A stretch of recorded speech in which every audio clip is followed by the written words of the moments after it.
On July 24, 2002, a retired Marine general playing Iran in a $250 million Pentagon war game used motorcycle couriers and a swarm of cheap speedboats to sink 16 U.S. warships, including an aircraft carrier, in just 10 minutes. It was the most expensive military simulation ever built. It ended in total American annihilation, which leaves us with a terrifying mystery. Why has the most powerful military in human history spent 40 years and trillions of dollars trying to contain a heavily sanctioned, economically isolated nation, only to watch its influence expand across the entire Middle East? The answer is hidden behind a 932-mile wall of jagged stone. It is funded by a ghost empire that hijacked 4 Arab capitals, and it ends at a 21-mile strip of water that holds the modern world hostage. If the U.S. military could topple Saddam Hussein's regime in just 3 weeks, why have they spent 4 decades paralyzed by Tehran? The trap begins with geography. Look at the western border of Iran. This is the Zagros mountain range. It is a 932-mile labyrinth of jagged peaks and deep valleys. It makes a land invasion physically impossible. No tank division can cross it. Any supply line would snap within days. Which means if America ever goes to war with Iran, they cannot march in. They have to attack from the sea. And the Pentagon knew this. So in 2002, they decided to test it. They launched Millennium Challenge, a $250 million war game designed to prove American naval supremacy. They gave the role of the enemy commander to a retired Marine named Paul Van Riper. He was supposed to lose gracefully. But Van Riper knew exactly how America fights. They rely on high-tech surveillance and massive, expensive ships. So he didn't use radios that could be intercepted. He used motorcycle couriers to deliver orders across the desert. He didn't use electronic radar. He used light signals from commercial airplanes. The U.S. fleet sailed into the narrow waters of the Persian Gulf, expecting a conventional battle. Van Riper unleashed a swarm. Hundreds of cheap, low-tech civilian speedboats rigged with explosives. The billion-dollar Aegis radar systems were completely overwhelmed. They couldn't track that many small targets at once. In exactly 10 minutes, the swarm sank an aircraft carrier, 10 cruisers, and 5 amphibious ships.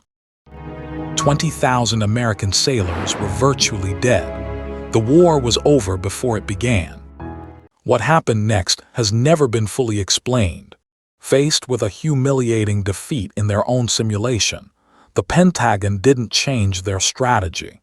They simply reset the computers. They resurrected their sunken ships. They ordered Van Riper to turn on his anti-aircraft radar so they could easily destroy it. They pretended the fatal flaw didn't exist. If you want to understand how empires hide the truth from themselves, World Decoded exposes one of these cover-ups every week. Subscribe. But while the Americans were rigging their computers, Iran was watching, and they learned the exact same lesson.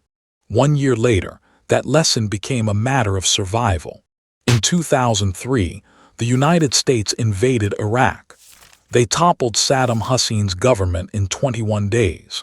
Iran looked out the window. To their west, 150,000 U.S. troops in Iraq. To their east, the U.S. military occupying Afghanistan. They were entirely surrounded. A conventional war was inevitable, and it would be suicide. This was the moment everything changed, and it was driven by one man, Major General Qasem Soleimani. He was the head of the Quds Force, Iran's elite covert operations unit, and he had a realization, the point of no return.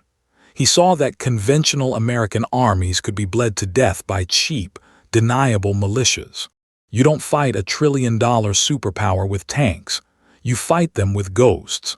Realizing they could never win a head-to-head war, Iran outsourced its defense. Soleimani built the axis of resistance, a network of heavily armed proxy groups across the Middle East. He armed Hezbollah in Lebanon, the Houthis in Yemen, the PMF militias in Iraq. By spending a fraction of the U.S. defense budget, Tehran effectively placed 4 Arab capitals under its control. Baghdad, Damascus, Beirut, Sana'a, all transformed into a massive, deniable buffer zone. And the cost, it is shockingly cheap. Iran's estimated annual budget to fund this entire network of armies is just $700 million. America spends over $800 billion a year on defense, and they are losing ground to a nation spending less than 1% of that. But this invisible empire has a horrific collateral cost, because the battlefield isn't a military base. It is neighborhoods, it is homes. As one civilian in Basra, caught in the crossfire of retaliatory airstrikes, put it, "We don't know who is dropping the bombs anymore. We just know that our homes are the chessboard for a war between Washington and Tehran that neither side has the courage to officially declare." Soleimani thought he had it under control. That was his fatal flaw. His absolute belief that he could permanently outmaneuver conventional superpowers in the shadows without eventually forcing them to eliminate him directly. In January 2020, an American drone strike found him outside Baghdad airport. He was dead, but the machine he built didn't stop. Because Soleimani's network wasn't designed to win a war. It was designed to ensure America could never start one. If you want to master the hidden geopolitical forces shaping your future, World Decoded brings you the systems behind the headlines. Subscribe. But Iran's ultimate weapon wasn't hidden in the mountains of Lebanon or the deserts of Iraq. It was a 21-mile wide strip of water. Welcome to the Strait of Hormuz.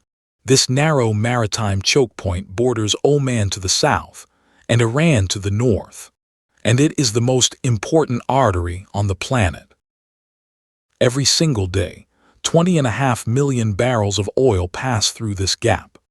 That is roughly 20% of global oil consumption, a third of all seaborne trade.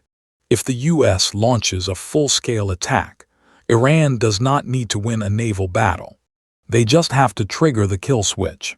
Remember the Millennium Challenge, the cheap speedboats, the decentralized swarm. Iran's military is designed to immediately mine the strait. Thousands of untrackable naval mines dropped into the shipping lanes, combined with anti-ship missiles hidden in the rocky cliffs along the coast. They only need to sink 2 tankers, just 2. The moment that happens, maritime insurance premiums skyrocket to impossible levels. Commercial traffic halts instantly. 20 million barrels of oil vanish from the global market in a single day. The price of crude doubles overnight. You wake up, your bill has doubled. Gas is suddenly unreachable. Supply chains freeze. Inflation violently rips through every product you buy. It triggers a global economic depression. And no U.S. president could survive the political fallout of a destroyed American economy. That is the real reason the war games failed in 2002.